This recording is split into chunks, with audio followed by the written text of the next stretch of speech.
We're ready to get started. So welcome everyone. I'm David Habood. Today, Alexander Tamari is joining me to help with questions and answers.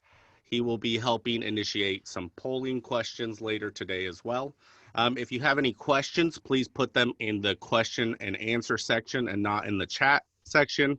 If you have any, if there's any issues such as you can't see something, put it in the chat section. That way we can see it a little bit easier. But if you want us to respond, the question and answer section is a better alternative for that.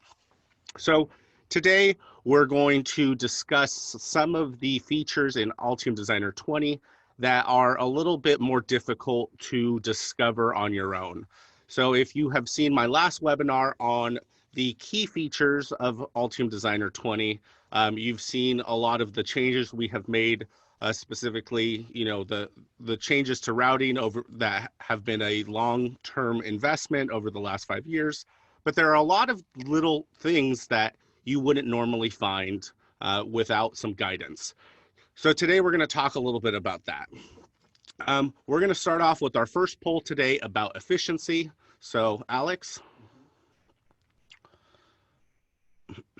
So we're going to go into our first topic here. The view configuration.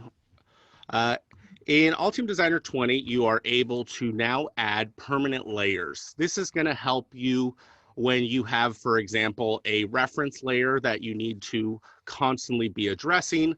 Let's say you're on your top layer and you need to address a reference layer down in your design, right? You can make that a permanent layer, go down in single layer mode, and actually make changes in your design while still being able to see that layer.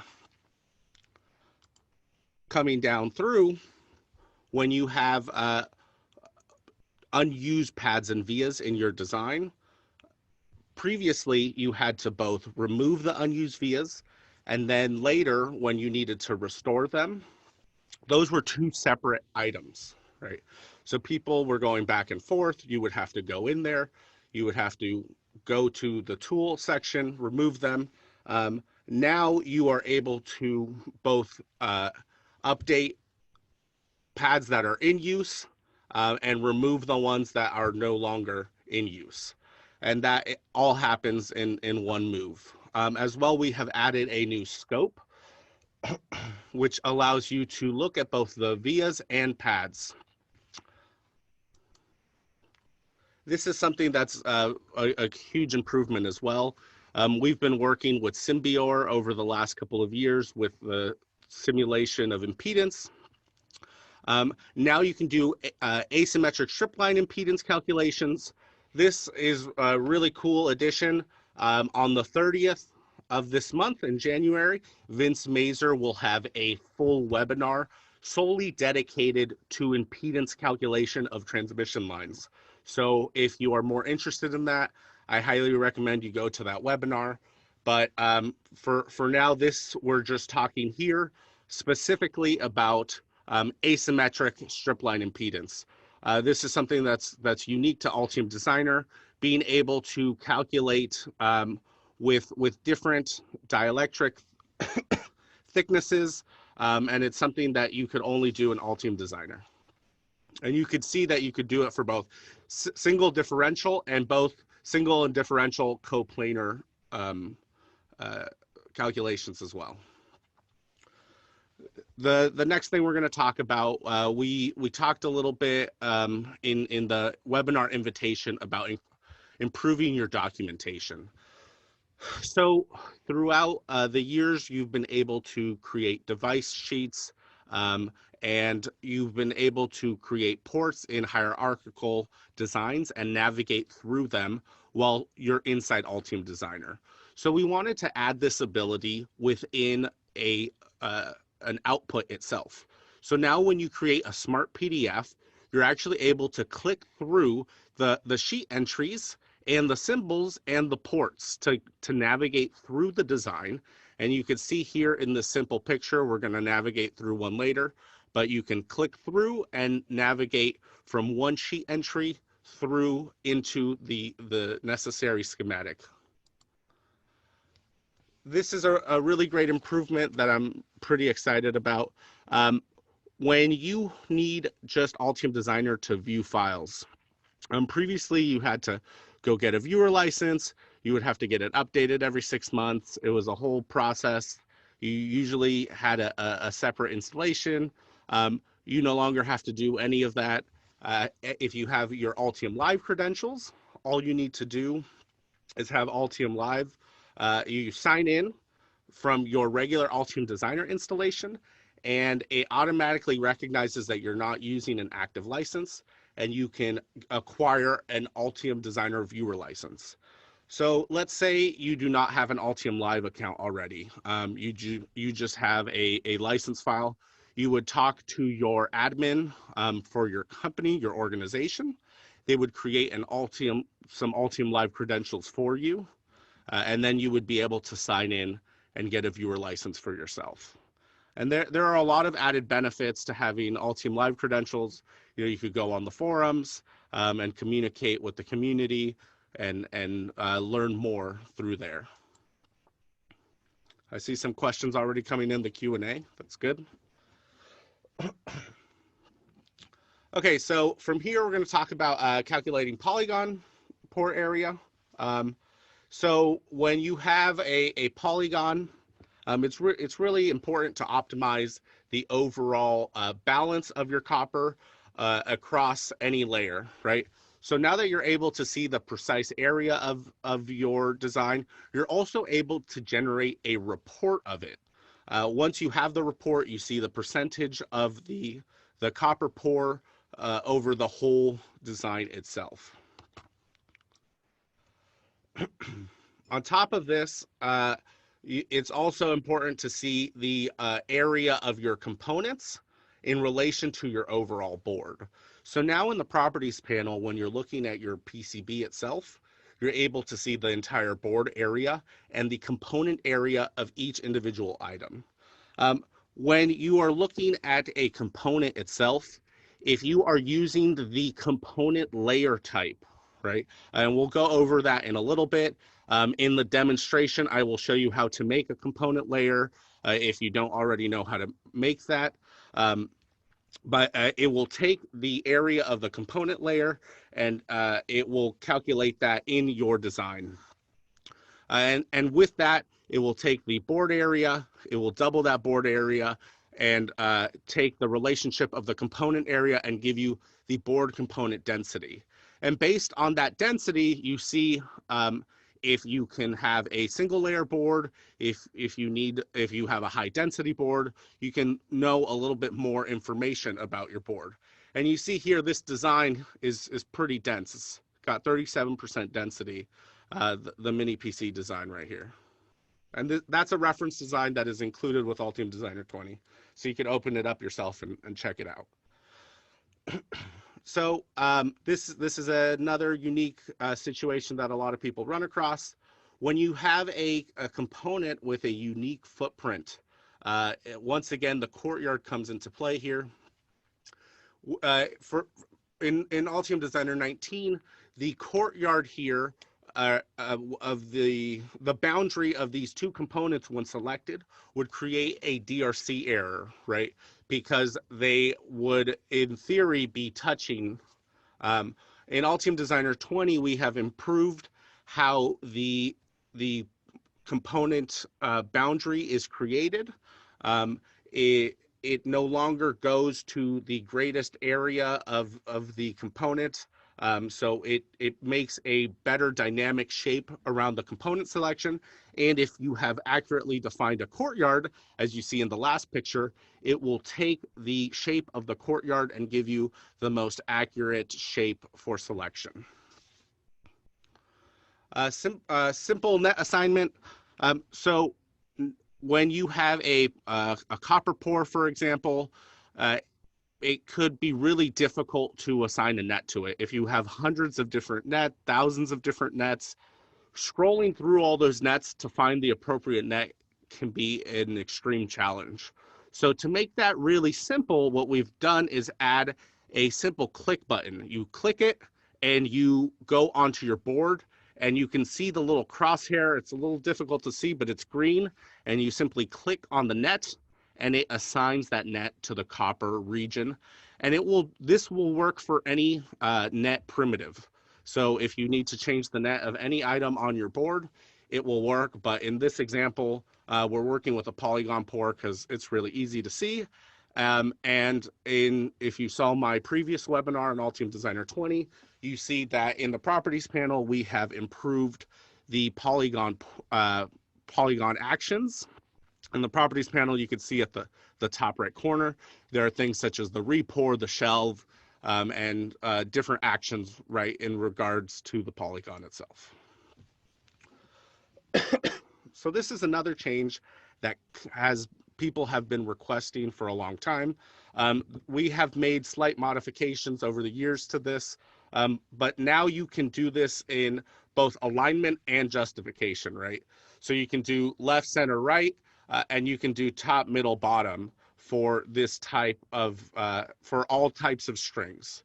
This will get you perfect alignment of all strings, and you can, we'll see a little bit later, the alignment of some designators and how easy it is to perfectly align your text for some documentation. And this is what I was mentioning. So we wanted to make documentation easier, as we talked about. So we have added the ability to add a designator layer for assembly drawings within your PCB. You can do tool, add designators, and it will place this in the geometric center of your components. So you could also do this in a PCB library, and it will apply to all component footprints, right? So if you're in the PCB library, it will just apply to that. If you're in the board, it will apply to all components on the board itself. So from here, I'm going to switch over to Altium Designer.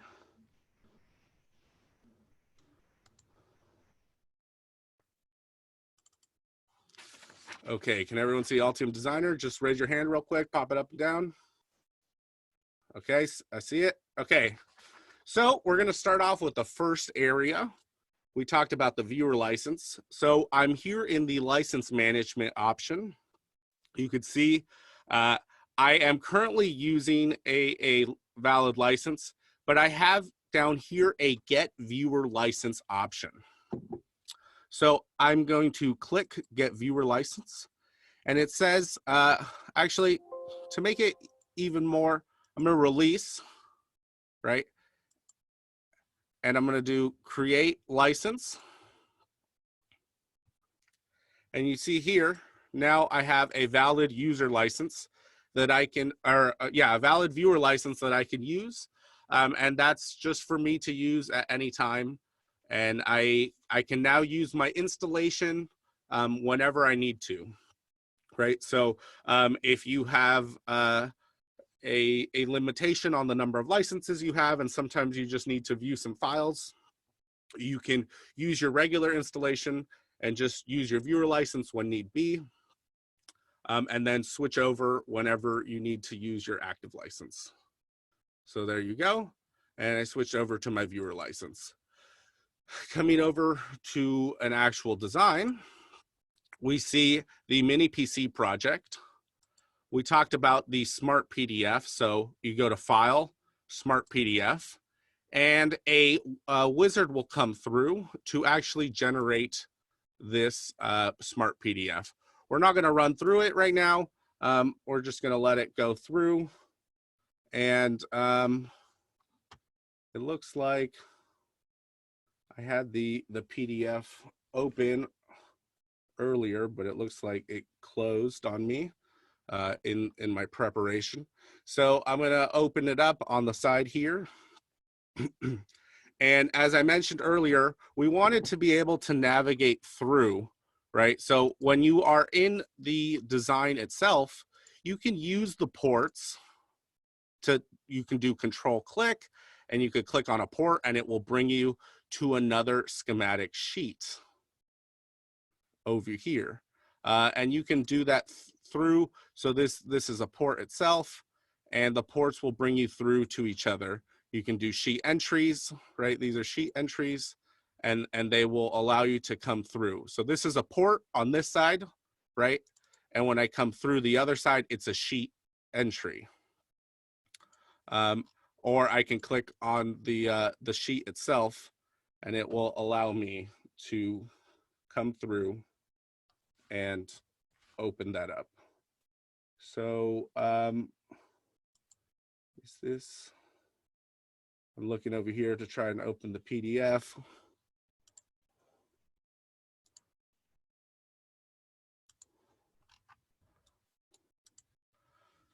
Okay, so you see the simple navigation there, and we want to recreate that over here.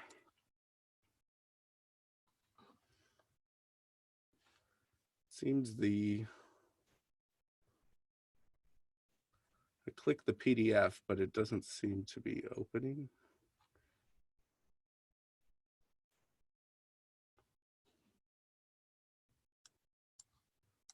It opened behind my Zoom screen, so I couldn't see it. That makes sense. My apologies. And then I have to do new share.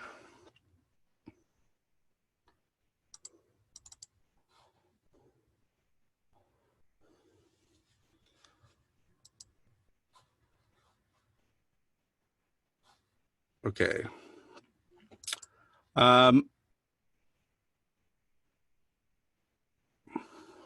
Here we go. So here we have the full design. We have some people raising their hands. Can you all see the PDF? Has stopped as the share window is closed. Interesting. Okay. Give me 1 second.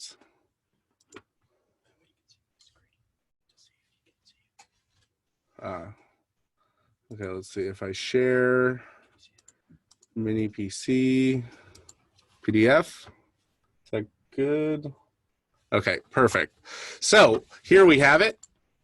As I mentioned, we wanted to be able to give you this visibility in an output. So now we have the same type of navigation here with the same type of speed. So we're going to go back to Altium Designer and switch over now to the PCB document. So we're going to start off by adding the designated layer assembly for the assembly drawings. So when I went here, I'm going to do that a little bit slower. So I go to Tools, Add Designators for Assembly Drawing. And it says, I'm not showing it again, right? See hands. Good. This is working. Resume sharing. Let's see. New share. Okay.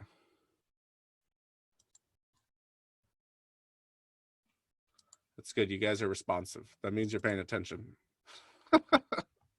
Okay. Everyone see the screen? Yes. Okay. Perfect. So, mini PC.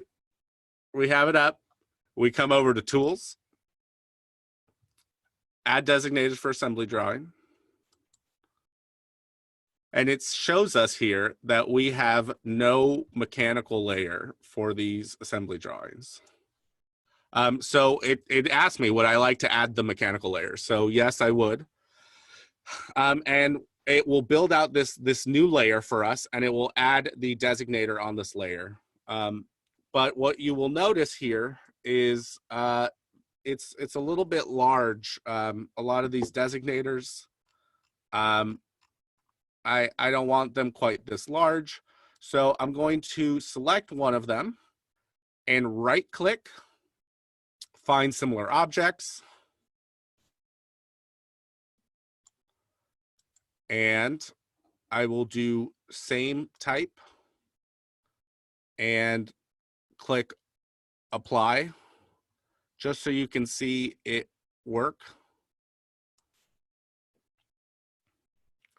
right? So it selected all of the same did I click the right thing?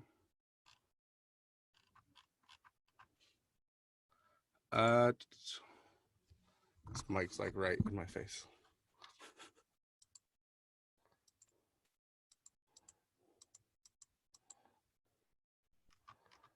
I'm not totally sure what just happened. Okay, let's go back. So I click on one of these, find similar objects. That's the wrong one, isn't it?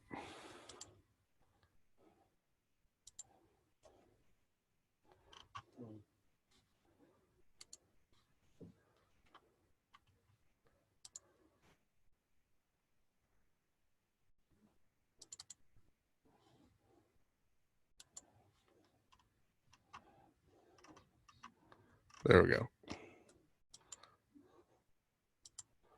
was clicking on the wrong one, sorry. Okay, find similar objects. Same, okay. And it selects all of them. And 1.5 millimeters is a little bit large for me, so I'm just going to do 0.5. And you see how much smaller that they have gotten. I switch to single layer mode, and you see the size difference here. From here, I'm going to introduce the justification. So I simply go to one of these types of fonts, and I want to make sure that it's right in the center. So I do a center, and we can see that all of these designators are now being centered exactly where I need them to be. And you can see how easy that was to add all of these designators for all of these components. And now I can quickly document this.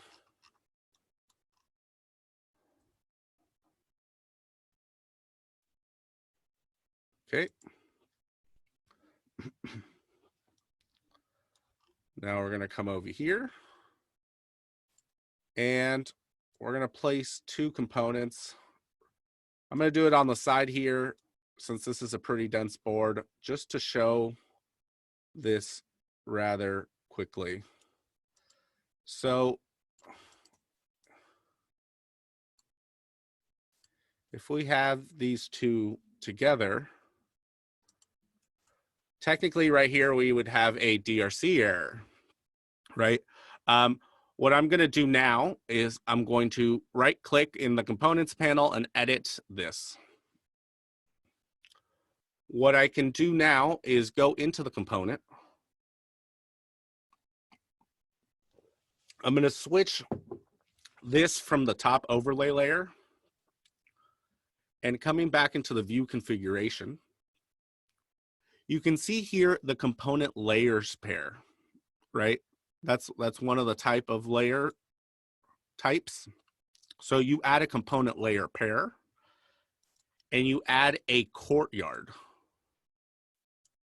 So once you add a courtyard, you can select this top overlay, and I can move it over to the top courtyard. So it's important not to define both a top and bottom courtyard because it will interfere with each other. If it's supposed to be a top mounted component, usually put a top courtyard. If it's supposed to be bottom, do bottom.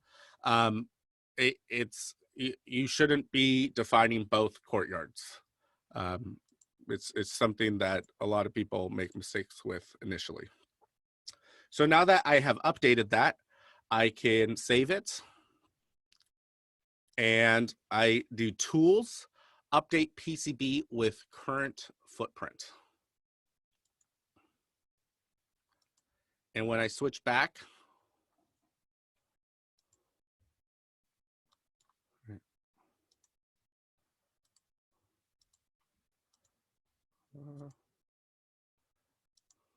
that top courtyard, interesting.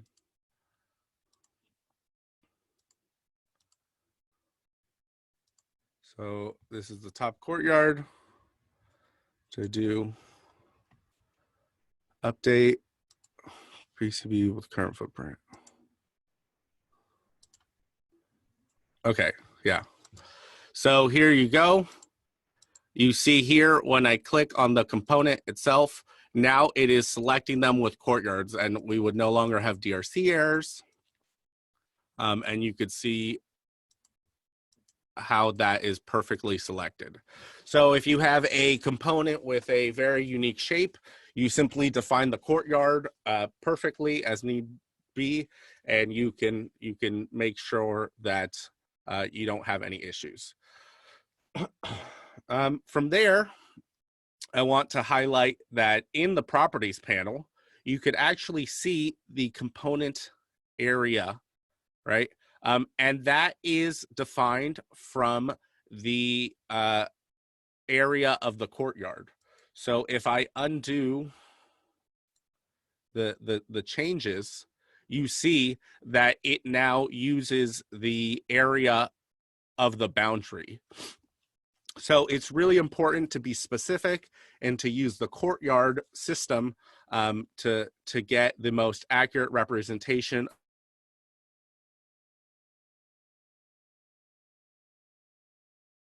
of your board density and understand a little bit more about your design in general.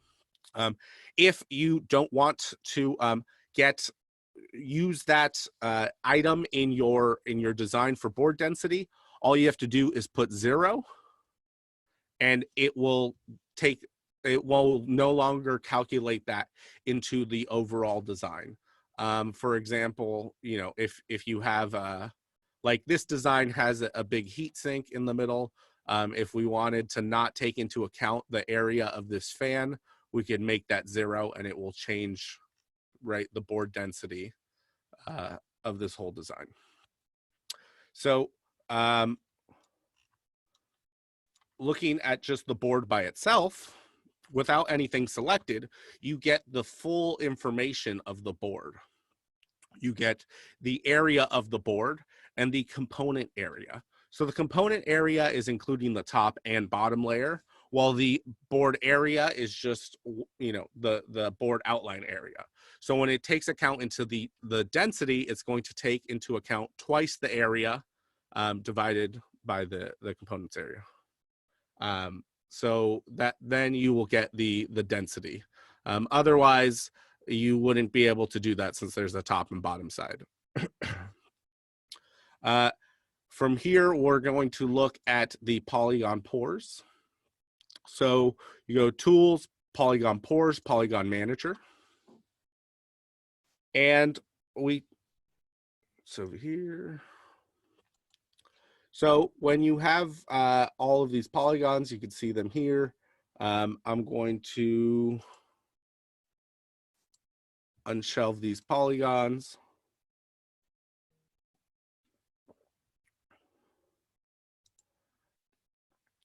Right. Apply.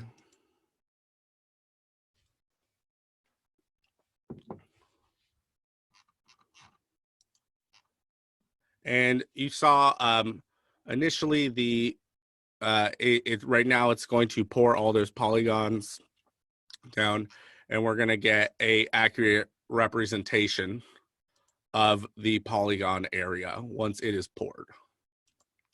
Right. And you can click on them, see more information about them. and from here, if we want to get a report, I can go to Reports, Board Information, or from the Properties panel, I can click Reports. So here I can see board specifications. I'm going to do a report on copper area. And it will create a simple report, HTML, where it will show me each layer, and it will show me the area and the percentage of layer that is copper, right? So you could see here, and you could get a little bit more information on your board itself.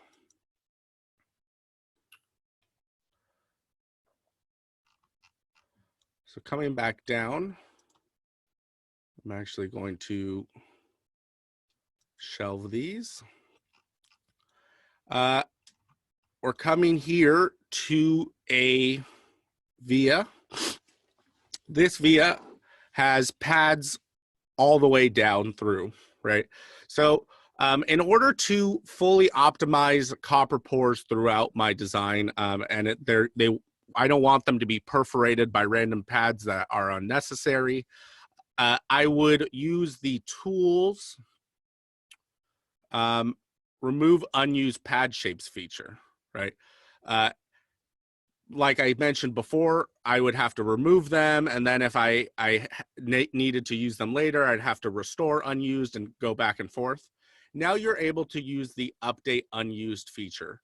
So I'm going to use it here, and you could see it updated all of them at once. It removed the ones that were unnecessary, and you could see in my pad stack for this via, or my via stack, it just removed the ones that are unnecessary while retaining the ones that were necessary. It kept the shape, it kept everything that was necessary. And if I remove something here and perform the same operation, I would get the same benefit as well. If I come over here now, I'm going to pour a very simple region here. You can see right there. Right? But right now it's not actually assigned to anything. So when I click on the region on the pour, I can click the single net assignment, and I can actually click on ground, and I can say re-pour, and it will re-pour it as needed for me right here. Coming over to the view configuration section, I have made a predefined layer set for my ground layers. And I need to reference this plane right here. I need to reference this little area, this pore right here. Let's assume it was a much greater area, and I had made a whole ground plane over here. So I am gonna go into single layer mode, right? And you can see I'm actually in single layer mode for the top layer, but I can change the visibility of different items. So let me go back here, polygon pour.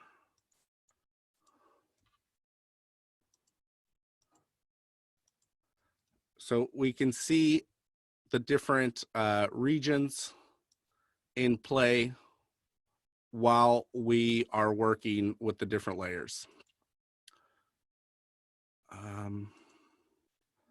So the last thing I wanted to show was the layer stack.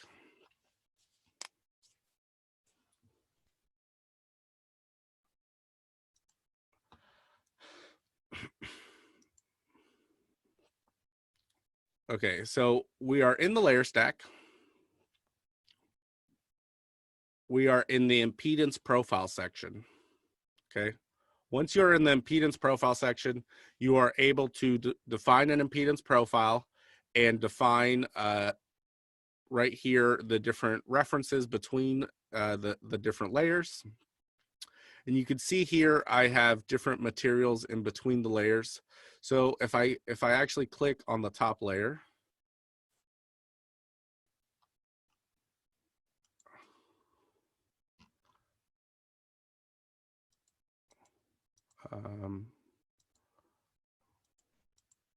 this simulation area, I think earlier it said something changed and I said no, and I think I need to update it. Give me 1 second, let me update this.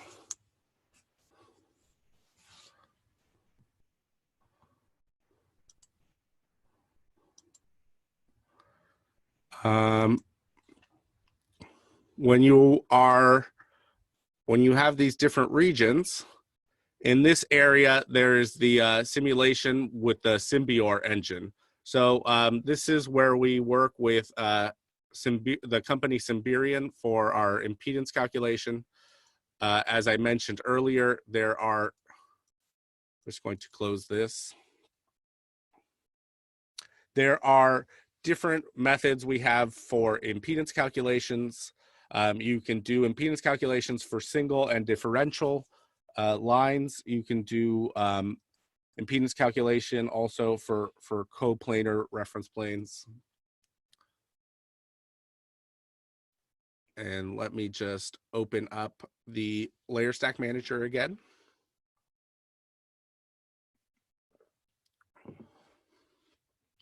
I see we have some more questions over here in the Q&A. And as I mentioned, Alex will be assisting a little bit over here. I see some questions in the chat area as well. Okay. So I switch impedance profile.